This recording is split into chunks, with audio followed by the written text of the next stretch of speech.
मध्ये या ठिकाणी घसरण झालेली या ठिकाणी पाहायला मिळते, चांदीच्या भावात घसरण झालेली पाहायला मिळते, नेमकं काय सांगा? आज बजेटमध्ये कस्टम ड्युटी जी पहिले लागायची ती 6% गोल्ड आणि सिल्वरवरती आता कमी झालेली आहे. तर त्याच्यामुळे याचा परिणाम थेट गोल्डच्या भावावरती पडला.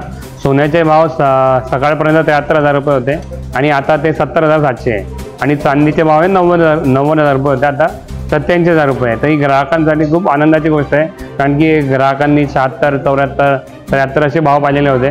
हे एकदम भाव सोन्याचे भाव 3,000 रुपयांनी कमी झाले म्हणजे ते प्रत्येक ग्राहकासाठी आनंदाची गोष्ट आहे. पुढे चालून असं वाटतंय का अजून सोन्याचे भाव कमी होतील असं वाटतं आपल्याला? नाही, आता कस्टम ड्युटी जी कमी झाली आहे ती इंडियाची कस्टम ड्युटी कमी झाली आणि ग्लोबली आपण बघितलं तर गोल्डचे भाव हे वाढलेले आहे, फक्त इंडियन रुपीजमध्ये भाव कमी झालेले आहे. तर त्याच्यामुळे भविष्यात 1,500चं फ्लक्च्युएशनची शक्यता आहे आणि अजून पुढे काय होतं ते बघू आता.